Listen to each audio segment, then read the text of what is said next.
안녕하세요. 네, 좀 잘 쉬셨나요? 이게 쉬는 것도 굉장히 중요합니다, 여러분. 잘 쉬어야 돼요. 잘 안 쉬면 그 다음 일을 하기가 좀 빡셉니다. 그래서 쉬는 것도 여러분 연습이 필요합니다. 젊다고 막 너무 자신을 막 이렇게 허비하려고는 하지 마시고 자기를 좀 스스로 절제하는 컨트롤의 어떤 신앙도 필요하다는 생각하게 됩니다. 아까 저 뒤에서 말씀하신 분을 제가 못 만나가지고 못 들었는데 좀 이따 끝나고 제가 다시 드릴게요. 네, 하나, 둘, 셋. 네, 감사합니다. 자, 지금까지는 이제 말씀에 나와 있는 순종이라고 하는 의미에 대해서, 그 본질에 대해서 우리가 이제 배웠다라고 한다면, 이제, 저를 부르시고 또 보내신, 선교에 관한 간증을 이번 두 번째 시간에는 짧게 나누기를 원합니다. 많은 내용들이 있는데요. 어떻게 주님께서 하나같이 위대함이라고는 눈 씻고 찾아볼 수 없는 저를 본의 말씀을 통해서 세우시고 보내셨는지를 먼저 나누기를 바라요. 어떤 말씀이었느냐면 요한복음 5장 2절에서 7절 말씀에 이런 말씀이 나와 있습니다. 예루살렘에 있는 양문 곁에 히브리 말로 베데스다라고 하는 못이 있는데 거기 행각 5이 있고 그 안에 많은 병자, 소경, 절뚝발이, 혈기 마른 자들이 누워 물의 동함을 기다리니 이는 천사가 가끔 못에 내려와 물을 동하게 하는데 동한 후에 먼저 들어가는 자는 어떤 병에 걸렸든지 낫게 되밀어라. 거기 38년 된 병자가 있더라. 예수께서 그 누운 것을 보시고 병이 벌써 오랜 줄을 아시고 이르시되 네가 낫고자 하느냐? 병자가 대답하되 주여 물이 동할 때에 나를 못에 넣어줄 사람이 없어 내가 가는 동안에 다른 사람이 먼저 내려가나이다 라고 하는 말씀의 기록이 나와 있습니다. 자, 이거를 젤라도 버전으로 이제 바꿔서 제가 이제 설명을 해드리겠습니다. 한 베데스다라고 하는 연못이 있어요. 많은 환자들이 거기에 바글바글 있습니다. 예수님께서 거기를 거니시는 거예요. 몸에 오늘 겁나게 덥네. 주저앉아 있는 사람이 있어요. 다리를 못 쓴대. 몇 년 동안? 38년 동안. 예수님이 가서 물으면 아야, 너 뭐드냐? 네가 무엇을 원하느냐? 왜냐? 벌써 이 사람은 병이 오래된 줄 예수님께서 알고 계셨더라고요? 모르고 계셨더라고요? 알고 계셨다고요. 알고 계셨는데 예수님께서 뭐라고 말씀하시냐? 네가 낫고자 하느냐? 라고 물어보십니다. 네가 치료받기를 원하니? 라고 말씀을 하세요. 만약에 이 앉은 병자가 이 병자가 지금 그 질문을 하는 사람이 누군 줄 아셨다라고 한다면 이 사람은 네, 제가 낫고 싶습니다. 전라도 말로 그게요. 나 원한디요. 나 낫고 싶어요. 라고 바로 얘기했겠죠? 근데 뭐라고 얘기했는지 아십니까? 이 양반이? 근께요, 주여. 저기 이제 연못 보이시지라? 저가요, 가끔 천사가 내려오는데요. 저처럼 이렇게 뭔가 아픈 사람들이 그것만 들어갔다 나오면 병이 싹 나온다니까요. 근데 나가 저기 들어가갖고 나으려고 하면 다리가 안 좋으니까 어떻게 가야 되겠어요? 이렇게 가야 되겠죠? 네? 쉽지 않잖아요. 근데 이제 팔 하나가 아픈 사람, 이렇게 가는 거죠. 텅당 나오는 거고. 눈이 안 보이는 사람은 좀 더 어려울 수는 있어요. 막 찾아가야 되니까. 경쟁, 얼마나 심했겠어요. 자, 요이 땅 해가지고 눈 안 보이는 사람 이러고 있고, 안전병 병자 막 기어가고 있고 막, 응? 내가 먼저 갈 거야. 얼마나 이랬겠어요. 근데 예수님이 야, 네가 낫고자 원하느냐? 네, 주님, 제가 낫고자 원해요라고 주님께서는 그런 능력이 있으니까 저를 바로 낫게 해주세요. 이게 아니라 한탄을 하는 거예요. 주님, 나가요. 저거 들어갔다 나오면 금방 낫는데요. 나 진짜 어이없는데. 38년 동안 요 모양 요 꼴로 살아는 이유가 뭔지 아시오? 나를 한 명이라도 좀 들어가지고 넣었다 빼주면 나 쉽게 나을 수 있는데 그 한 명이 없었고 내가 요 모양 요 꼴로 살고 있어. 여러분, 제가 이 말씀을 읽는데요. 성경에 나와 있는 두 분의 주인공, 예수님과 그 38년 앉은 병자의 시선이 저를 째려보면서 말씀하시더라고요. 제가 그걸 느꼈어요. 그분의 대화 속에 저를 이게 중간에 끼게 만드셨다니까요. 예수님하고 병자가 막 얘기하고 있는데 두 분이 막 그런 얘기하는 거예요. 이 병자가 저를 쳐다보면서 한 명만 나를 넣었다가 빼주면 나 나을 수 있는데 그 한 명이 알아갖고 내가 지금 요 모양 요 꼴로 살고 있습니다. 딱 예수님이 저를 쳐다보시면서 야, 동희야, 38년 됐단다. 야, 두 사람도 아니고 막 2억 3억 들어가지고 에어 앰뷸런스 불러달라는 것도 아니고 야, 살짝 들어가지고 우물에 넣었다가 빼주면 된단디. 너 그거 왜 안 하냐? 그런 주님의 음성을 제가 그날 들었어요. 말씀을 보면서. 제가 무너지기 시작했어요. 와, 저는 하나님의 복음을 전하는 일, 영혼을 살리고 영혼을 주께 돌아오게 만드는 일, 저는 해당 사항이 없다고 생각했어요. 그거는 앞서신 우리 위대한 형제님들만 하시는 일이고 저는 거기에 해당 사항이 없다고 생각을 했거든요. 근데 주님께서 이 일을 맡기시는 데에 다른 거 요구하지 않으셨어요. 너 얼마만큼 공부해야 되고 너 얼마만큼 준비를 제대로 해야 되고 그 이후에 내가 너한테 뭐를 시킬 테니까 그때 가서 해. 이게 아니라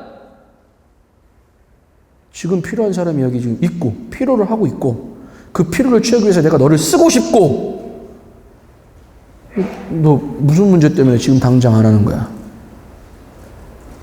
여러분 말씀을 볼 때에 말씀이 여러 가지 기록된 그 성경책을 여러분들이 볼 때에 아 이거는 나하고는 해당 안 되는 말씀이야. 이렇게 보지 마세요. 성경을 볼 때에 하나님께서 나에게 직접 하시는 말씀으로 받으시기를 바랍니다.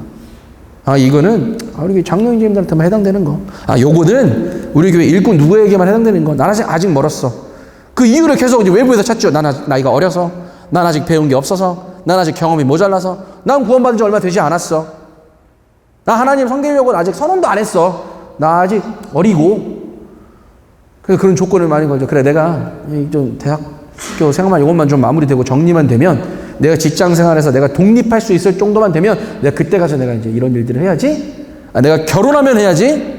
내가 아이가 있으면 아이가 어느 정도 크고 나면 해야지. 다 제 케이스였어요. 항상 그 시작점을 제가 제 나름대로의 스스로의 그 포인트를 만들고 있었어요. 그때 가면 해야지. 이때 가서 해야 되겠다. 그거 안 되더라고요. 두 번째로 말씀을 주시는데요. 요나서에 있는 4장 9절에서 12절까지의 말씀을 보여주셨습니다. 하나님이 요나에게 이르시되 네가 이 박농쿨로 인하여 성냄이 합당하냐? 그가 대답하되 내가 성내어 죽기까지 할지라도 합당하나이다. 이건 뭐죠? 까부는 거예요. 까부는 거. 하나님이 너 지금 잘못하고 있어 를 지적하고 계시는데 난 그러거나 말거나 난 내 마음대로 할 거요. 이런 거 똑같은 거라니까요. 하나님한테 지금 대들고 있는 거예요. 지금 까불고 있는 거예요. 여호와께서 가라사대 네가 수고도 아니하였고 배양도 아니하였고 하룻밤에 났다가 하룻밤에 망한 이 박넝쿨을 네가 아꼈거든. 하물며 이 큰 성읍 니느웨에는 저하를 분별하지 못하는 자가 12만 명이요 육축도 많이 있나니 내가 아끼는 것이 어찌 합당치 아니하냐 라고 요나서가 엔딩을 딱 짓습니다. 그 이후에 어떻게 했더라 어떻게 다녔더라 뭘 했더라 라고 하는 기록이 없어요. 요나서 읽을 때마다 저는 이게 왜 이렇게 미완성으로 끝냈지? 라는 생각을 항상 했거든요. 저한테 3번의 주님의 음성이 있었습니다. 똑같은 요나서의 말씀으로. 그 음성이 뭐냐면 너 지금 내가 너를 쓰길 원한다. 너 지금 내가 쓰이는 일에 적극 동참해라. 즉각 순종해라. 이 말씀을 3번을 들었는데 그때마다 무슨 고비가 있었냐면 무슨 이유가 있었냐면 제 큰 아이가 이제 막 태어난 지 얼마 안 됐었어요. 하울이라고 하는데 이름이요. 하울이가 태어난 지 얼마 안 됐었어요. 하나님께서 이 말씀으로 야 가라니까 니느웨로 가라라고 하는 게 하나님 음성이었잖아요. 근데 요나 어떻게 했죠? 아이 싫어요. 니느웨 뭐 볼 거 있다고 그 사람들 뭐가 좋다고 그 사람들한테 복음을 전하러 갑니까 하나님? 저 안 가요 하고 항구로 갔어요. 가라는 니느웨라는 거 항구로 갔어요. 근데 때마침 항구에 뭐가 있었어요? 다시스로 가는 배를 만났어요. 아마 요나는 그 배를 타면서 그런 생각을 했을 거예요. 겉봐 이럴 줄 알았어. 하나님이 진짜 내가 니느웨로 가야 되는 운명이라면 다시스로 가는 배를 못 만나게 하셨거나 예를 들어서 여튼 다시스로 갈 수 없는 상황을 만들어 주셨겠지. 근데 아니잖아. 다시스로 가는 배도 있고 나 요거 타면 다시스로 가면 되지. 그러면 나에 대한 주님의 명령은 아마 변경이 됐거나 다른 사람 세워서 보내시겠지 이런 생각을 했을 수도 있을 것 같아요. 그죠? 왜? 지금 자기 앞에 펼쳐져 있는 상황이 너무나도 자연스럽게 흘러가는 것 같으니까 아무 이상 없이 이유 없이 안전한 방향으로 흘러가는 것 같으니까 자기 뜻대로 다시스로 가는 배에 올랐더니 이제 무슨 일이 생깁니까? 난리 나잖아요. 막 사람들 막 죽는다 그랬었고 막 물건 다 집어 던져라 그랬었고 이제 막 모든 시선이 자기한테 딱 오니까 찔려가지고 나를 바다에 던지시오. 던졌다가 어디에 들어가죠? 어디에 들어갑니까? 물고기 뱃속에 들어가잖아요. 3번을 같은 말씀으로 저한테 임팩트를 주시는데 주님께서 두 번을 요나한테 말씀하셨잖아요. 너 니네웨 가라? 아이씨, 왜요, 주님? 너 니네웨 가라, 그게 내 뜻이다. 꼭 가야 돼요. 그러다 물고기 뱃속에 들어갔잖아요. 저한테 3번의 말씀을 주셨는데 마지막 말씀이 뭐였냐면, 김동희, 니도 물고기 뱃속에 들어가 봐야 정신 차릴래? 그 말씀으로 저한테 다가왔어요. 저는 사실 저희 자매하고 결혼 교제를, 저희 자매는 박나영 자매라고 광양교회 출신이에요. 전라도 광양. 저는 이제 광주 출신이고, 저희 자매하고 결혼 교제 첫 번째 교제 주제가 뭐였냐면 선교였어요. 제가 뭐가 지금은 좀 잘 생기진 않았지만 좀 생겼잖아요, 그죠? 인정 안 하셔도 이해하지. 왜 저는 왜 결혼을 했기 때문에. 제가 뭐 볼 게 있다고 저희 자매 만나자마자 제가 딱 그랬어요. 저는 하나님한테 결혼을 놓고 기도할 때 뭐라고 했냐면, 항상 제가 어렸을 때부터 그렇게 배워왔고 그렇게 기도를 해왔어요. 주님 저한테 주시는 것, 가장 최고의 것, 가장 최상의 것을 주시지, 옵션 2번째 거, 옵션 D번째 거를, 옵션 3번째 거를 먼저 보여주고, 야, 요거 마음에 드냐 안 드냐? 싫어? 그럼 치워. 요거 어때? 이러시지 않는 분임을 제가 믿습니다. 저한테 보여준 가장 첫 번째 거를 제가 취하게 해주세요. 결혼도 마찬가지였어요. 저한테 보여준 첫 번째 자매님, 누가 되든 좋습니다. 저 그분과 결혼하겠습니다. 저는 앞뒤 안 쟀거든요. 근데 자매님 입장에서는 그게 안 될 수 있잖아요. 그래서 기도를 했죠. 그래요, 주님, 그럴 수 있죠. 그러면 저로 하여금, 아, 자매님은 이게 좀 부족해서 난 좀 싫은데, 이런 마음 들게 하지 마시고, 자매님으로 하여금, 아, 이거 주님 뜻이 아닌 것 같아요 라고 하는 분별을 들게 한다면, 저도, 아, 이건 하나님 뜻이 아니구나 라고 저도 분별하겠습니다. 그러니까 저는 무조건 100% 오케이. 누가 됐든 100% 오케이 했어요. 다만 자매님 입에서 제가 기도해 봤는데요, 형제님, 이거 주님 뜻이 아닌 것 같아요 라고 하는 이야기가 들리면, 오케이, 인정하겠습니다. 왜? 그렇게 기도했기 때문에. 그리고 나서 저희 자매를 만났어요. 저희 자매하고 이제 첫 번째 교제가 선교였습니다. 제가 뭐 볼 거 있다고. 젊은 26의 나이에, 그때만 해도 좀 날씬했거든요. 지금 같은 모습은 아니었습니다. 옆으로 보면 굉장히 홀쭉하고 막 이랬었거든요. 자매님, 저는 주님 부르시면 한국이 아닌 다른 나라에서 주님을 섬길 수도 있을 것 같아요. 저랑 살면 고생 이빠이 할 것 같거든요. 뭐 이제 저랑 고생이 좀 겁나시면 지금 말씀해 주셔도 좋습니다. 저희 자매가요, 좀 과장돼서 표현하겠습니다. 형제님과 언제부터 기도했어요? 저 중학교 1학년 때부터요. 저 초등학교 6학년 때부터 기도했는데요. 할렐루야. 그래요? 일단은 그 첫 번째 어떤 주제가 동일해진 거예요. 두 번째 주제가 뭐냐면, 이 결혼에 대해서 내가 어떻게 기도를 해왔는지를 설명을 했거든요. 자매님은 사실 아까 여러분한테 말씀드린 대로 하나님 앞에 이렇게 기도했어요. 저는 무조건 자매님하고 결혼하는데 저는 문제 전혀 없어요. 다만 자매님 충분히 시간을 드릴 테니까 기도해 보시고 주님 뜻이냐 한번 분별해 보세요. 저희 자매 하나면, 형제님 그 언제부터 기도했어요? 중학교 2학년 때부터요. 초등학교 때부터 기도했는데요. 어떻게 기도했느냐? 저하고 기도 제목이 똑같은 거였던 거예요. 어떤 형제님이든 좋으니까 외모, 지식, 그 배경 아무 상관없이 모임하는 형제님이면 됩니다. 신실한 형제님이면 됩니다. 근데 그 형제님은 하나님을 사랑하고 하나님의 뜻에 순종하는 형제님이 됐으면 좋겠습니다 라고 기도했대요. 처음 만나자마자 이 형제가, 잘생기지도 않은 형제가 와가지고 선교 얘기하고 힘들면 가라 그러고 막 그러니까 얼마나 어이가 없었겠어요.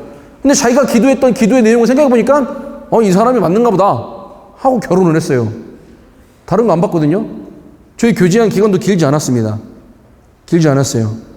재밌는 얘기 하나 해드릴게요. 결혼식을 이제 9월 26일 날 했거든요. 2009년도 9월 26일 날. 결혼식을 하고 나서, 결혼식 이제 첫날 밤이었어요. 첫날 밤. 숙소에 딱 들어가 있는데, 우리 그때만 해도 자매님들 웨딩드레스를 입고 메이크업을 하시면, 저는 처음 알았어요. 머리카락에 핀셋을 수백 개를 꼽아 놓더만요. 저는 그날 제가 원숭이인 줄 알았습니다. 앉아가지고 하나씩, 여기도 있네? 하나씩 뺐거든요. 근데 그런 과정 중에 제가 머리털에 있는 거 핀을 뽑고 있는데 제 자매가 그런 얘기를 하는 거예요. 형제님, 딱 말투 들었어요. 형제님, 네. 자기야 이것도 아니에요. 형제님, 네. 말씀하세요. 한숨을 쉬더라고요. 왜요, 자매님? 저는요, 솔직히 말씀드리면 형제님이 남자로 안 보여요. 결혼했는데? 얼마나 충격이었겠어요, 그죠? 근데 제가 이제 그 본 뜻이 뭔지 제가 알아요. 그러니까 저를 남자로 막 이성적으로 사랑하는 마음이 생겨서 이 사람 아니면 안 되겠다라고 해서 결혼한 게 아니라 하나님 앞에 온전히 순전한 거예요. 왜? 자기가 그렇게 기도해 왔고 그런 기도의 대상으로 저를 만났고 저를 만난 다음에 하나님의 뜻을 분별하고 결혼한 거기 때문에 사실 저는 형제님을 남자로 보이지가 않아요라고 하는 답이 이상하지가 않은 거예요. 근데 남자인 제가 듣기에는 마음이 어땠을까요? 겉으로는 괜찮아요 라고 얘기하면서 속으로는 타들어가더라고요. 왜? 난 남잔디. 저의 결혼의 스토리는 짧게 말씀드리면 이렇습니다. 그리고 나서 이제 이 말씀을 요나서 말씀을 우리 가족에게 주시는데 세 번째로 받았던 말씀, 그러니까 매번 저희 자매한테도 비슷한 시간에 비슷한 타이밍에 말씀을 주셨던 것 같아요, 주님께서. 근데 그때마다 서로 그런 말씀을 공유를 하면서 그래, 하지만 지금은 때가 아닌 것 같아. 항상 그 때를 제가 정했어요. 지금은 아닌 것 같아. 왜? 지금 우리 환경이 이렇잖아. 우리가 지금 어떻게 하겠어? 주님도 이해해 주실 거야. 지금 우리한테 이런 요구를 하시는 건 이건 주님이 잘못하시는 거지. 굉장히 교만했거든요. 세 번째 이 말씀을 주시는데요. 그날 이제 출근을 새벽에 했어요. 새벽에 해서 제가 새벽 출근을 하면 사무실 안에 조그마한 공간에 화장실이 있는데 화장실이 좀 넓어요. 쓸데없이 넓어요, 화장실이. 공간인데 거기에 들어가서 이제 성경 잠깐 큐티를 이제 묵상을 하고 기도하는 시간에 그 묵상하는 말씀, 이 말씀이 있는 거예요. 그날 제가 주체할 수 없이 눈물을 흘렸거든요. 왜? 주님께서 너도 물고기 뱃속에 들어가 봐야 정신 차릴래. 이 말씀에 제가 한 방 얻어 터져가지고 못 참겠더라고요. 그래서 새벽에 근무하기 전에 펑펑 울면서 저희 자매한테 전화했어요. 여보, 나 이제 못 견딜 것 같아. 이제 우리 가자. 저희 자매가 왜 그래? 이렇게 물어보지도 않고 나는 심각해 죽겠는데 울면서 전화했는데 여보 이따 퇴근하고 와서 얘기해요. 울음 뚝 끊치고 뭐지? 퇴근해서 집에 가고 또 격한 감정을 여보 오늘 주님께서 말씀해 주셨는데 우리 나가야 될 것 같아. 그래서 자매 씨 웃으면서 사실 여보 나 오늘 주님께서 가라고 하시는 말씀 올해 1월 달에 받았는데 그때 제가 8월 달이었거든요. 1월 초에 말씀을 우리 자매는 먼저 받고 자매가 하나님한테 기도했대요. 주님 진짜 이게 주님의 분명하신 음성이면 저희 형제로 하여금 동일한 말씀을 듣게 해주세요. 그걸 위해서 기도할게요 라고 1월부터 8월까지 기다리면서 기도했던 거예요. 그러니까 8월 달에 제가 그 아침에 펑펑 울면서 전화했으니까 그때서 하하 이제구나 웃으면서 퇴근하고 얘기해요? 이렇게 된 거죠. 집에 갔더니 여보 나 사실 1월 달에 그 말씀 받았어요. 왜 나한테 얘기를 안 했어? 나 하나님한테 그렇게 기도했으니까.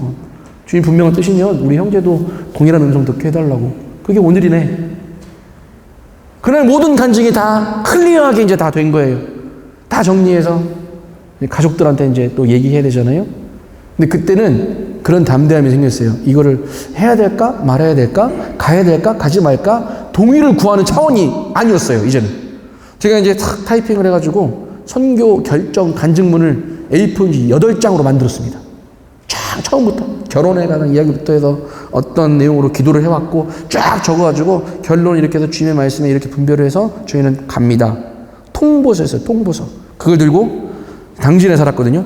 차를 타고 이제 광주로 내려갑니다. 그 밤에 밤 12시쯤에 도착을 했던 것 같아요. 아버지 집에 공수부대 출신 김공수 형제님 얼마나 강한 남자이신지 아십니까? 공수부대 특전사 맨날 어렸을 때 기억에는 권총 차고 다니고 그러셨던 분이셨거든요. 사실 저희 아버지가 굉장히 저는 존경하면서도 굉장히 많이 어렸을 때는 또 무서워했었고 그런 대상이었어요, 아버지가. 광주 내려가는데 이제 저희 자매한테 그런 얘기를 했어요. 그래도 우리가 사람의 생각으로 실수할 수도 있기 때문에 하나님은 실수하지 않으시잖아.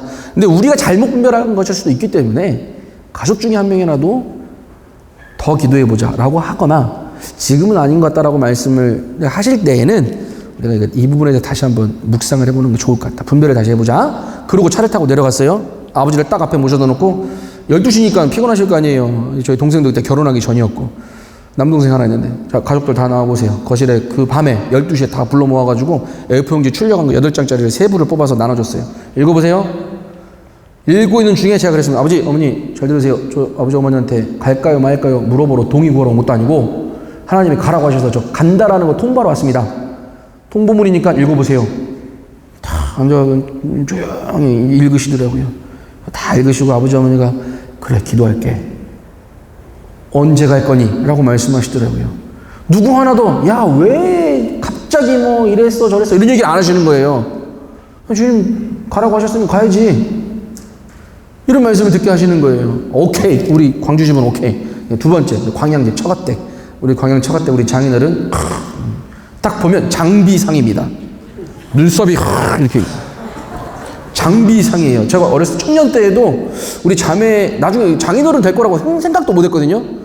실수를 한번 한 적이 있어요. 이제 그 연합수련회 때 캠프 장소에서 이제 텐트를 치고 지내는 장소인데 저희 집 텐트 옆에가 우리 장인어른 텐트를 짓고 있었거든요. 근데 저희 집 텐트를 제가 열심히 막 쳤어요. 다 치고 나서 우리 집 다 쳤는데 장인어른 혼자서 막 텐트를 치고 계시더라고요. 옆에 좀 더워가지고 앉아가지고 쳐다만 보고 있었거든요. 나중에 우리 장인어른이 될 거라고 생각했으면 그때 예, 이제 도와드리겠습니다 했을 텐데 나도 힘들어 죽겠는데 뭐 알아서 치시겠지 이러고 냅뒀거든요. 그때 장인어른 눈빛이 막 이렇게 째려보는 눈빛 같은 그런 눈빛을 제가 그런 경험이 있어가지고 저희 장인어른 조금 좀 두려워하는 마음이 있었어요. 또 큰딸, 저희 자매가 큰딸입니다.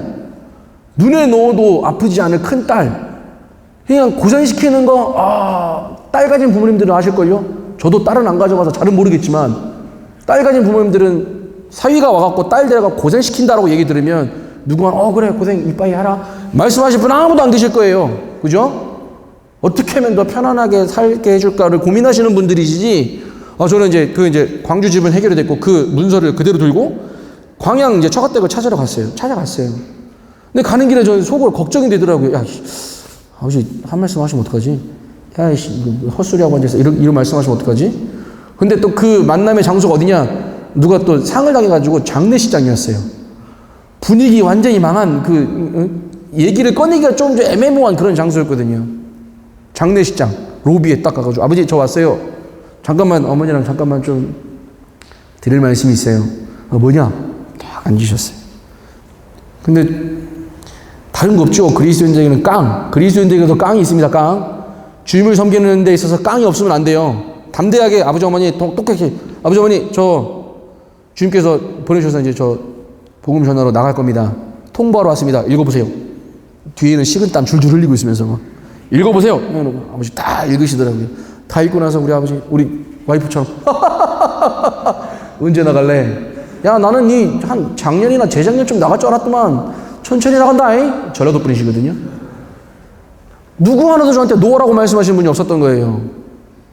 다 오케이, 다 기도해 줄게. 언제 나갈래? 어떻게 기도해 주면 될까? 이렇게 말씀하시더라고요. 주님께서 우리 가정을 보내시기로 정말 작정을 하신 거구나. 그때 깨닫고 이 말씀을 두고 나가는데 다시 한번 이 말씀을 계속 되뇌이는 거예요. 야, 네가 수고도 아니하였고 배양도 아니하였고 하룻밤에 났다가 하룻밤에 망한 이 박넝쿨을 네가 아꼈거든. 내가 손에 쥐고 이거는 내가 만든 것, 내가 정말 귀하게 여기는 것, 아끼는 것이라고 얘기를 하는데 이건 마저도 사실은 주님께서 준 것이었는데 너 그거 붙잡고 네 거라고 지금 얘기하고 있지. 근데 내가 지금 너한테 원하는 것은 너 그거 붙잡고 살라라는 게 아니라 그거 다 놓고 내가 원하는 땅 니느웨로 가라는 게 내 지금 명령이야 라고 말씀을 주시는 거예요. 그렇군요 주님. 자식도 내 거라고 생각했는데 이거 주님 주시지 않았으면 이것도 내게 아니었던 거였군요. 그래요 주님은 주님 가라고 하셨으니까 갈게요. 어디로 갈까요? 제가 주님한테 이렇게 또 그러면 안 되는데 주님한테 제가 또 딜을 걸었거든요. 주님 오케이 갈게요. 근데 저 더운 나라만 아니면 되겠어요. 땡 탈락. 인도네시아 겁나 더운 나라. 더운 나라로 갔습니다. 저 열 겁나 많거든요. 더운 나라로 갔어요. 지금 어디 사는 줄 아세요? 폰티아나기라고 하는데요. 저희 도시 위로 적도선이 지나가요. 적도선. 진짜 너무 뜨겁습니다. 너무 뜨거워요. 인도네시아 사람들 뭐죠? 우리 잠바 뭐라고 하죠? 겨울에 입는 잠바. 패딩 입고 다녀요. 저는 사람들이 미쳤다고 생각했거든요. 아니 이 더운 데서 패딩을 입고 다녀? 가죽 자켓 입고 다니고 털모자 쓰고 털장갑 끼고 다녀요. 아니 이렇게 쪄 죽을 듯이 더운 나라에서 저런 걸 입고 다녀? 근데 알고 봤더니 그걸 안 입으면 태양빛에 맞아가지고 타들어가요. 그래서 두꺼운 옷을 입더라고요. 차라리 땀을 흘리고 말겠다라고 생각을 하더라고요. 엄청 더운 나라로 주님께서 보내셨어요. 지금 와서 생각하는 거지만 주님은 참 위대하시고 놀라우신 분이다라는 생각을 하게 됩니다. 제가 사실 멀쩡해 보이잖아요. 제 발목이 좀 안 좋아요. 한국에 올 때마다 항상 이게 너무 심하게 아파요. 제가 퇴행성 관절염이 있거든요. 근데 더운 나라에 가면 그게 싹 없어져요. 한국에 올 때마다 아파서 병원 가면 의사 선생님이 그래요. 김동희 씨는 운동 구기 종목 다 안 돼요. 어디 뛰고 걷고 운동 요즘 러닝 엄청 대세잖아요. 러닝 안 돼요. 등산 안 돼요. 걷고 다니는 거 안 돼요. 선교사 보고 걸어 다니지 말래요. 그럼 선생님 저 선교사인데요. 전동 휠체어 타고 다녀야 돼요? 그럴 만큼 다리를 쓰면 안 돼요 라고 말씀하시거든요. 근데 인도네시아 뜨거운 나라에 가면 아픈 걸 모르고 살아요. 주님께서 위대한 일을 세우시고 맡기셨을 때에 야 내가 너에 대한 위대한 뜻은 이거기 때문에 자 네가 그 장소에 가는 것까지 오케이. 그 이후의 삶은 네가 알아서 살아. 네가 한번 알아서 살아봐. 개척해봐. 이게 아니라 내가 너를 보냈기 때문에 너보다 먼저 앞선 자들을 내가 먼저 세울 것이고 그들과 함께 나의 일을 함께 맡길 것이고 그 일을 하게 됐을 때 내가 너와 함께 하겠다고 말씀하십니다. 여러분 우리가 늘 찬송으로 함께 하시는 주님을 노래하지만 함께 하시는 주님을 우리는 삶을 통해서 경험하고 계십니까? 정말 경험하고 계세요? 저는 삶의 모토가 하나 있어요. 내 삶이 찬양이 되는 것, 찬양의 가사가 내 삶이 되는 것. 이 두 가지가 공존하게 됐을 때 우리의 신앙의 삶은 기쁨과 환희로 가득 찰 겁니다. 설령 우리의 삶이 힘들고 어려울지라도 내 삶 자체가 찬양의 가사가 되는 거고 찬양으로 부르는 우리의 그 찬양의 가사가 내 삶의 모습이 된다면, 현실이 된다면 힘들건 어렵건 이건 상관없는 거예요. 그게 하나님께서 우리에게 맡기신 위대한 일을 하는 겁니다. 내가 위대해서가 아니라 내가 잘나서 내가 똑똑해서가 아니라 하나님의 위대한 일을 맡겨주시기 위해서는 나 같은 자도 쓰신다라고 하는 점. 제가 뭐가 잘난 게 있어서요. 저 가진 거 없거든요. 제가 저희 아버지한테도 이제 그런 말씀을 드린 적이 있어요. 아버지, 저는 재벌 3세가 되는 게 꿈이거든요. 저희 할아버지가 노력을 안 하시네? 저희 아버지도 노력을 안 하시네? 넌 재벌 3세가 꿈인데? 그런데 저는 이미 믿음의 재벌이 된 거예요. 인도네시아 가기 전에 저희 아버지한테 밤에 제가 좀 서운한 말씀을 드렸어요. 아버지, 감사해요. 우리 집이 돈이 많아가지고 유산으로 남겨주시는 것들은 뭐 많이 없지만 믿음의 유산을 이렇게 귀한 유산을 남겨주셔서 너무 감사해요. 그 아버지가 멋쩍게 웃으시더라고요. 제가 요즘 저희 아이들한테 가스라이팅 하거든요. 야, 아빠, 너한테 물려줄 유산 없다. 하지만 단 한 가지, 믿음의 유산을 줄 수 있어. 제가 아빠도 재벌 3세가 꿈이었으면서 아들까지도 재벌 4세 안 만들라고? 맨날 그런 얘기를 해요.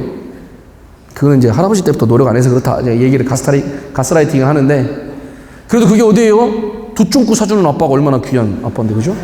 두쫑꾸를 사주는 아빠잖아요. 하나님께서 위대한 일을 우리에게 맡기셨을 때에는 얼처구니 없는 막 눈에 보이지 않는 상태를 걸어가게는 하시지만 그 길에 야, 네가 한번 걸어가봐. 마음대로 걸어봐. 넘어지고 쓰러지고 다치고 했을 때 하나님께서 겁나 웃겨. 이렇게 그런 모습을 보고 웃으시는 분이 아니라 넘어졌어. 일어나. 야, 내가 너랑 같이 갈 테니까 너 걱정하지 마. 아무것도 안 보이지? 그래. 내 손 잡고 가자. 내 손 잡고 가자. 힘들어? 어려워? 그래, 잠깐 쉬었다 가도 돼. 내가 네 손 잡고 여기 있을 테니까 너 잠깐 쉬었다 가. 이런 분이 주님이세요, 여러분. 위대한 일을 위대한 사람에게 맡기시는 어느 정도 기준점이 높고 어느 정도 사회적인 덕망도 갖추고 있고 기준점이 높은 사람만 하나님께서 채용하시고 그들을 쓰시는 게 아니라 하나님의 때에 아멘으로 순종하는 사람을 하나님께서 쓰신다니까요. 그게 위대한 일을 맡기시는 하나님의 일, 위대한 일을 감당하게 되는 사람의 일하고 합쳐지게 되는 것입니다. 그 중간에는 뭐가 필요하다고요? 순종이 필요하다고요. 저는 그래서 그때 그래요. 늦었지만 제가 더 이상 미루지 않고 지금 순종하겠습니다. 순종은 다시 한번 정리해서 말씀드립니다. 내가 나중에 준비가 다 되고 어느 정도 순종할 때가 이제 다 갖춰지게 되면 그때 순종하겠습니다. 이게 아니라 주님이 내가 지금 너를 원한다라고 했을 때 오케이 주님 지금 할게요가 이게 순종이라고요. 나중에 하는 게 순종 아닙니다, 여러분. 잘 기억하시길 바라요. 그래서 여호수아서 1장 7절 말씀에 이렇게 마음을 정함을 하니까 이런 말씀을 또 주셨어요. 오직 너는 마음을 강하게 하고 극히 담대히 하여. 강하게 하고 극히 담대히 하는 마음이 뭘까요? 이게 뭔지 아세요? 저는 그걸 경험한 적이 있어요. 군대에서 수류탄 투척 연습을 할 때 겁나더라고요. 왜냐면 이걸 잘못 만지면 수류탄 투척 연습을 할 때 수류탄 잘못 만지면 손에서 터져요. 그럼 죽어요. 실질적으로 사람을 살상할 수 있는 무기를 들고 이 수트라 훈련을 하는데 막 바들바들 떨리더라니까요. 제 앞에 있는 교관이 딱 그 한마디를 하더라고요. 굉장히 막 저 훈련생들을 힘들게 만들었고 욕하고 막 그랬던 교관인데 그때는 정말 온화하고 따뜻한 목소리로 걱정하지 마. 내가 너를 지켜줄 테니까 너는 연습한 대로 던져서 훈련을 종료하면 돼. 감동이 알고 봤더니 지도 죽기 싫어가지고 제가 실수하면 지도 죽잖아요. 온화하게 걱정하지 마. 내가 너랑 함께 할 테니까 반드시 내가 너를 이거 졸업하게 해줄게.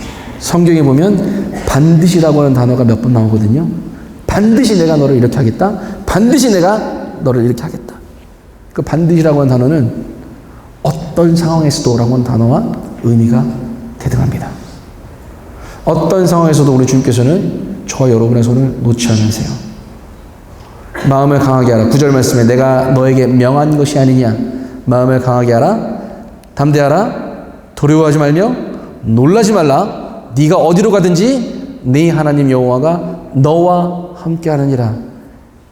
여기에는 우리가 너무 좋아하는 말씀이지만 저는 더 감사하고 기쁨이 되는 말씀이 너 하나님 여호와 너와 함께 하시겠다라고 하는 것. 너 알아서 길 가봐. 가다가 넘어질 때쯤 내가 갈게. 이게 아니라 어디로 가든지 내가 너와 함께 하겠다. 이런 고백은 세상에서도 가끔 들을 수가 있어요. 언제? 결혼 상대자, 배우자한테 여보, 자기야 자기가 별이라도 따다주라고 한다면 그냥 별 따줄게. 무슨 수로? 일론 머스크도 그건 못할걸? 근데 말이라도 우린 하잖아요. 자기야, 자기와 함께 가는 이 길이 가시밭길이라고 할지라도 나는 그 길을 당신과 함께 기쁨으로 걸어가겠어. 아파, 가시밭길 걸어가면. 그래도 그 말은 하잖아요. 근데 주님의 약속은 지금까지도 변해본 적이 없다라고 하는 사실이에요. 지금까지도. 앞으로도 변할 일이 없다라고 하는 사실. 얼마나 기쁨이 되고 감사가 되는 말씀입니까? 그렇죠, 여러분? 그래서 결혼도 주님 안에서 예쁘게 하고 아이들 3명을 데리고 한국을 떠나서 인도네시아로 갔는데요. 아이들이 그런 얘기를 해요. 8살, 그때 이제 첫 아이가 8살이었어요. 인도네시아 가게 될 때. 그때 이제 가족 기도회를 같이 가지면서 저는 이제 항상 그래 주님께서 우리 가족을 보내셨으니까 나중이 되면 우리 아이가 어느 정도 인격의식이 좀 더 갖춰지게 되면 중학교 이상이 되면 물어보겠지. 아빠 우리는 왜 인도네시아에 와서 이런 선교 사역을 해야 돼요? 라고 물어보면 그래 그때 가서 이제 하나님의 뜻이 무엇인지 가족을 통해서 하시고자 하는 일이 무엇인지 그때 가서 준비해서 교제해 주면 되겠구나 이런 생각을 했는데요. 인도네시아 출발하기 전에 그날 저녁에 기도회가 끝나고 8살짜리가 저한테 아빠 우리 인도네시아 꼭 가야 돼요? 왜 가야 돼요? 여기 한국에 할머니 할아버지 다 있고 내 친구들 다 있는데 왜 가야 돼요? 순간적으로 아빠가 엄마가 기도했는데 하나님께서 가라고 하셨어 라고는 답을 했더니 이 아이가 그건 아빠 엄마가 기도해서 들은 답이지 우리가 기도해서 들은 답이 아니잖아요 이런 얘기를 하는 거예요. 충격이었거든요. 야, 이 자식아 조용히 해. 너는 내 아들이니까 조용히 입 닫고 무조건 따라와. 얘기할 문제도 아니었던 거예요. 이거 어떻게 얘기를 해야 되지? 잠깐 아이를 방에 데려다 놓고 저희 자매랑 기도하자. 어떻게 해야 될까요? 탁 떠오르게 하시는 말씀이 야 하울아 잠깐 와봐봐. 동생들 다 와봐. 이제 깐난쟁이들 이제 막 와가지고 8살, 5살, 2살 이후에 싹 모아놓고 하울아 잘 들어봐. 하나님이 감독님이야. 하나님이 영화 감독님이고 자 1번 아빠 엄마가 결혼한 게 하나님이 만든 영화의 에피소드 1이었어. 그리고 너희들이 태어난 게 에피소드 2였어. 지금까지 에피소드 1, 2 너 재밌었어? 재미없었어? 겁나 재밌었대요. 이 영화로 만들면 겁나 재밌었다 이거예요. 그런데 그 영화 감독 하나님이 에피소드 3를 찍고 싶으시대. 어디서? 인도네시아에서. 장소만 한국이 아니라 인도네시아에서 영화를 찍고 싶으시대. 자, 그러면 에피소드 1, 2가 재밌었으면 에피소드 3는 다른 나라에서 찍으면 더 재밌을까, 재미없을까? 재밌을 것 같아요. 그때 제가 와프치기, 야, 인도네시아 나시고랭 겁나 맛있대. 인도네시아 가면 닭도 키울 수 있고, 토끼도 키울 수 있고, 야, 그런 나라야. 망고 겁나 많아. 우와, 나시고랭. 우와, 망고. 저희가 이제 수박을 좋아하거든요. 수박을 1년 365일 내내 먹을 수 있어. 하나님 에피소드 3 겁나 재밌게 만드시겠다. 이게 인식이 든 거예요. 하나님이 만드시는 필름은 재미있다라고 하는 인식을 갖게 되니까 인도네시아에 가는 거 어렵지가 않았어요. 아이들이 그럼 갈래요. 지금까지도 수박 나시고랭 겁나 잘 먹고 있습니다. 어디 가도 대한민국에 있는 중국집에 파는 볶음밥보다 인도네시아 나시고랭이 더 맛있대요. 인도네시아화 된 것 같습니다. 주님께서 이런 일을 맡겨주실 때는 여러 가지 상황과 환경에 부족한 부분을 따로 떨궈 놓고 그런 어떤 그 리스크를 안고 가게끔 하시지 않는 것 같아요. 모든 것들을 이루시고 완벽하게 준비하시는 주님께서는 앞서서 인도하시고 또 우리가 부족하다라고 느껴질 그런 부분들도 이미 채우시고 고치시고 싸매시고 계속 갈 수 있도록 만드시는 것 같아요. 지금까지 저희 자매 저하고 같이 인도네시아에서 저만 선교사입니까? 아니에요. 모든 가족이 선교사예요. 저하고 저희 자매만 선교사예요? 아니에요. 저희 자녀들도 선교사입니다. 학교에서 그들의 학교에서 그들이 섬기고 있는 공동체에서 함께 주의 복음 말씀을 증거하고 말씀을 나누고 믿음의 삶의 간증을 세워가는 그런 일들을 하고 있는 것이죠. 여러분 보기에는 이거 위대한 일이에요? 위대한 일 아니에요? 위대해 보이죠? 그런데요, 따지고 보면 장소만 다를 뿐이지 절대 이게 위대하다라고 인도네시아에서 사역하고 있기 때문에 위대합니다라고 얘기할 건덕지가 아니라고 하는 거예요. 장소만 인도네시아일 뿐이에요. 여러분 섬기고 있는 공동체, 여러분이 지금 섬기고 있고 복음을 전하고 있고 삶의 간증을 드러내고 있는 그 환경 자체, 한국도 마찬가지로 여러분들은 위대한 일을 감당하고 있는 겁니다. 그런 차원에서 본다라고 한다면 저와 여러분은 다를 바가 없어요. 왜? 주님께서 그렇게 여러분을 보고 계시니까. 김동희 형제는 선교사니까 더 위대해, 너보다 더 위대해, 이게 아니라 내가 너를 똑같이 본다 하고 안 하느냐의 차이를 보실 뿐이지. 그럼 우리가 서 있는 그 땅, 그곳이 여러분들이 하나님께서 맡겨주신 위대한 일을 할 수 있는 기회의 땅임을 기억하시길 바랍니다. 영화 에피소드 3 지금 찍고 있느라고 제가 요걸 만들면서도 이거 이모티콘 찾느라고 겁나 고생했는데 영화 같지 않습니까? 여러 가지 일들을 맡겨주세요. 제가 기획하지도 않고 계획하지도 않았던 일들을 하나님께서 계속 이루시더라고요. 사람을 만나는 것, 사람을 만나서 복음을 전하는 것, 복음을 전했을 때 그들이 복음을 듣고 깨닫고 주님께로 돌아오는 것까지도 모든 일련의 과정들을 돌아보게 되면 주님의 은혜 없이는 이루어지는 일들이 아무것도 없었습니다. 하지만 그 주님의 은혜를 맛보기 위해서는 가장 필요한 건 순종이었어요. 해라! 네, 알겠습니다, 주님. 해라라고 했을 때에 주님 저 지금 상황이 이래서 못해요. 이건 안 될 것 같아요. 이러면 그런 은혜를 충분히 누리기에 충분히 누릴 수 있는 기회는 분명 가감될 거예요.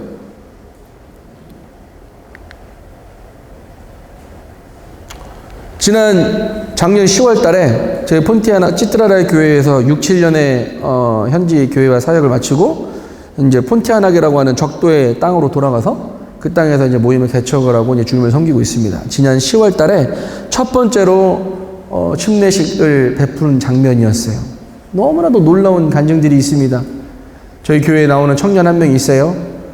저하고 이제 복음교제를 했던 청년인데 처음에 저는 예배당이 없고 저희 가정에서 모여요. 가정에서 아직 예배당이 없어서 떡과잔에 만찬 예배를 드리는데 이 친구는 항상 만찬상 앞에 가장 가까이 앉아 있거든요. 처음에 왔는데 이 친구가 표정이 교회라면서 집에서 뭐 이런 표정이에요. 저는 매 주마다 떡과잔의 예배를 드릴 때에 고린도전서 11장 23절에서 29절까지의 말씀을 낭독을 하고 그 말씀의 의미가 무엇인지를 선포하고 그리고 나서 떡과잔에 나눕니다. 나도 하나님 믿는데 왜 나는 안 돼? 왜 나는 왜 떡을 못 대? 나 뭐 칭찬 안 받았다고? 이런 불만이 좀 있었던 친구였어요. 근데 어느 한 날 이 친구가 하는 간증이 그래요. 제가 이제 복음 말씀을 들은 친구 중에, 청년 중에 혹시나 구원 받았음을 확신한 친구가 있으면 간증을 좀 들어봤으면 좋겠는데 누가 할래? 이 친구가 손을 들더라고요. 저는 왜? 네가? 갑자기?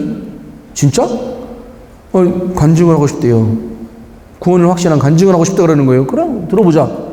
다른 청년 앞에서 들어봤는데 삼촌, 제가 사실은요 1년에 2번 교회를 정말 열심히 다니는 그리스도인이었대요. 언제? 부활절과 크리스마스 날. 부활절과 크리스마스 날 교회를 가면 교회에서 뭐 이빨이 많이 주거든요. 먹을 거. 부모님들이 막 입을 거 사주고 신발 사주고. 그냥 그날만 열심히 갔대요. 근데 저희 이제 폰티아나 모임을 오니까 매 주마다 떡과잔 앞에 놓고 그 같은 말씀을 계속 반복해서 듣고 복음 말씀을 들었는데 맨날 했던 말씀 또 하고, 맨날 했던 말씀 또 하고. 근데 어느 한순간 그런 생각이 들었대요. 지금 내 눈앞에 놓여있는 저 떡의 의미가 나를 위해 찢겨주신 주님의 몸을 상징하는 거라고? 나를 위해서? 저 마시는 포도주의 의미가 나를 위해 흘려진 피를 기념하는 거라고? 그게 주님의 피라고? 제가 그때 너무 감사가 되더래요. 예배가 이런 부분들을 감사하기 위해서 드리는 게 예배구나 라는 걸 자기가 깨달았다고 하는 거예요. 그래서 제가 어느 순간 말씀을 교제하다가 이랬어요. 여러분 지금 죽어도 천국 갈 확신 있습니까? 그 질문에 자기가 확답을 못 하겠대요. 난 지금 죽으면 진짜 천국 갈 수 있을까? 그 이후에 제가 이제 말씀을 듣고 모든 사람 하나님께서 모든 죄를 다 지고 하셨기 때문에 모두가 안전합니다. 믿느냐 안 믿느냐의 차이입니다. 그 말씀을 듣고 그럼 내가 지금 믿었으면 나는 이제 죽어도 천국 갈 수 있네라고 하는 확신과 소망이 생겼다라고 하는 거예요. 그 얘기를 정말 클리어하게 그 많은 사람들 앞에서 간증을 하더라고요. 그리고 나서 침례식을 받은 우리 사진입니다. 이 친구가 어떻게 우리 교회를 오게 됐느냐? 우리 교회 또 한 명의 친구가 구도자 친구가 있는데 지도 구원 받아야 되면서 이 친구가 다른 친구를 초대하는 거예요. 야, 너 우리 교회 한번 가자. 너 구원 받아야 돼, 임마. 막 이러면서 데리고 왔다는 거예요. 지도 아직 구원 못 받았으면서. 구도자가 구도자를 새끼쳐서 데려왔는데 그 두 구도자가 구원을 받아서 침례에 순종하는 거예요. 얼마나 기쁘고 감사가 되는지 모릅니다. 또 두 자매가 또 이번에 침례를 받았는데요. 두 자매 중에 한 친구도 침례식 내내 우는 거예요. 침례식 끝나고 나서 물어봤어요. 왜 이렇게 울었냐? 자기가 이렇게 주님 안에서 침례를 받게 되고 한 모임의 자매가 됐다는 게 그게 너무 기쁘대요. 너무 기뻤대요. 그 전에 자기는 성경도 읽고 성경도 알았지만 그 그리스도인의 삶이 이렇게 기쁜 것인 줄을 몰랐대요. 예배를 통해서 그리스도인의 기쁨의 삶이 무엇인지가 깨달아지게 되고 예수님을 따르는 삶이 무엇인지를 성경 통해서 배우게 되고 알게 되니까 하나님이 너무 그렇게 감사하고 기쁘고 그런 마음에 든다라고 하는 거예요. 이런 일들이 지금도 세상 여러 곳곳에서 이루어지고 있습니다. 인도네시아뿐만 아니고. 저희 인도네시아는 그래서 한 35명 정도가 모여서 주일날 저희 집에서 예배를 함께 드리고 있어요.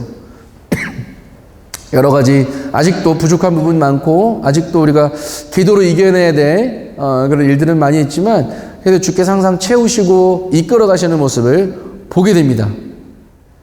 위대한 일이라고 설명할 수 있는 것은 김동희 형제가 세워진 교회가 이렇게 활동을 하고 있어요. 이게 위대한 게 아니라 저 같은 자도 사용하셔서 하나님께서 폰티아나게라고 하는 인도네시아 이 땅 위에 하나님의 교회를 이루어 가시는 이 위대한 일을 하나님께서 우리 성도들에게 그 기회를 허락하셨다라고 하는 것이 너무나도 감사가 되는 거예요. 위대한 일은 하나님 겁니다. 위대한 일을 감당하게 하시는 것을 허락하시는 분도 하나님의 일이신 것이죠. 지금 현재 계신 여러분께서도 하나님이 원하시면 하나님의 위대한 일을 여러분이 감당할 수 있다라고 하는데 전혀 부족함이 없다라고 하는 사실입니다. 많은 청년들이 저한테 와서 물어봐요. 삼촌, 하나님 안에서 성경적으로 결혼하는 게 어떻게 해야 되겠지? 오랫동안 기도해 봤는데 방법을 잘 모르겠어요. 저 결혼을 할 수 있을까요? 주님도 잘 모르겠어요. 여러분 요즘 그런 고민 좀 있으시죠? 결혼에 대해서, 그죠? 주님 안에서 있으실 겁니다. 제가 딱 드릴 수 있는 답은 딱 하나 이거예요. 저도 결혼했어요. 답 되시죠? 김동영 지금도 결혼했는데 나라고 결혼 못할까? 그죠? 답 되시죠? 나도 결혼했다니까요. 주님 안에서. 근데 그건 언제 가능하느냐? 순종을 요구하실 때에 오케이 주님 알겠습니다. 따라갈 때에 이루어질 수 있는 거 우리가 경험할 수 있고 볼 수 있다라고 사실을 잊지 말기를 바랍니다. 나중에 그릇교제 시간에 이런 것들을 좀 함께 나눠봤으면 좋겠어요. 여러분들, 순종은 왜 중요할까요? 왜 중요하다고 생각합니까? 두 번째 질문은 성경 속에 참 믿음으로 사는 사람들의 이야기가 많이 나와 있는데 그들의 어떤 공통적인 순종의 어떤 공통적인 특징이 있다면 뭘까요? 요걸 한번 좀 찾아보고 교제를 나눴으면 좋겠어요. 또 세 번째는 순종과 관련해서 지금 현재 여러분들이 가지고 있는 문제점이라고나 해야 될까? 이런 것들은 뭐가 있는지 솔직하게 터놓고 또 그런 비슷한 경험에 있는 우리 친구들의 어떤 경험담도 들어보면서 이런 것들을 좀 같이 나눌 수 있는 시간이 되었으면 좋겠습니다. 그래서 하나님과 성도님들 앞에서 순종을 위한 여러분의 다짐 혹시 아니면 뭐 고백이나 이런 것들을 함께 적어보고 또 나눠봤으면 또 이를 위해서 함께 조별로 이렇게 또 교제를 나눴으면 하는 마음이 있습니다. 다시 한번 저희가 한국 모임에서 파송된 선교사 중에 가장 제가 막내입니다. 보기에는 그렇게 안 보이지만 제가 가장 막내예요. 이런 어린 형제를 또 CBF 캠프에 또 초청해 주시고 이런 사랑하는 형제 자매님들과 교제 나눌 수 있도록 허락하신 주의 은혜 앞에 감사를 드리고 또 초대해 주셔서 감사를 드리고요. 정말 너무 좋아요. 우리 형제 자매님들하고 함께 모여서 하나님의 말씀을 나누고 함께 찬송을 드리고 알람이 그만하라고 얘기를 하네요. 정확하게 45분만 했습니다. 여러분들의 인생의 삶 중에서 하나님께서 세우시고 이뤄가실 일들을 저도 많이 기대를 할 수가 있습니다. 하나님이 하시는 일들은 정말 어느 것 하나 버릴 게 없고 하나님께서 세우시고 이끄시는 일들까지는 너무나도 놀라운 간증들로 가득 차 있기 때문에 여러분들 각자를 통해서 하나님께서 이루실 일들을 나중에 간증을 통해서 저희가 듣게 됐을 때에 또 그 기쁨을 함께 나누게 되기를 바라는 마음이 있습니다. 영육간에 강건하시고요. 많은 사람들이 새해는 좀 많이 지났지만 많은 세상 사람들은 그렇게 얘기하죠. 새해 복 많이 받으세요라고. 근데 저희 그리스도인들은 조금 달라야 되지 않을까 싶습니다. 새해 복 많이 받은 것 새해 많이 또 누리시기를 바랍니다. 한번 기도하고 마시도록 하겠습니다. 존귀하신 아버지 하나님 감사를 드립니다. 하나님께서 미천한 저희들을 구원하시고 또 하나님의 놀랍고 위대한 일을 맡겨주시며 그 일들을 이루시게 될 때에 하나님께서 저희와 함께 하시고 또한 저희에게 도움 주시며 저희들을 보호하시고 이끌어 가심을 기억할 때에 주님 감사를 드립니다. 우리는 부족하고 미천하지만 하나님께서 보여주신 그런 것들을 순종으로 나가게 될 때에 순종의 발걸음을 통하여 믿음의 기쁨의 결과들을 맛보게 하시고 또한 주의 은혜를 경험케 하시는 일들을 보게 될 때 감사를 드립니다. 우리의 마음을 주장하시고 우리의 생각을 주장하셔서 하나님의 명령의 말씀을 온전히 순종하며 믿고 따를 수 있는 믿음의 자세를 갖게 하시고 또 하나님의 이끄심을 온전히 신뢰하며 부족하지만 온전케 하시는 믿음을 온전케 하신 주만 바라보게 될 때에 이루실 것들을 또 기대하는 믿음의 삶을 살 수 있도록 인도하시기를 간절히 기도를 드립니다. 사랑하는 형제 자매님들의 앞으로의 삶 또한 주께서 선히 인도하시고 하나님께서 세우시고 하나님 나라의 영광이 되어질 때까지 이들의 삶을 이끄시기를 간절히 기도를 드립니다. 말씀을 함께 나눌 수 있는 기회 주심 앞에 감사를 드리게 될 때 모든 것 존귀하신 예수 그리스도의 이름으로 아버지 하나님께 감사하며 기도드렸나이다. 아멘. 감사합니다.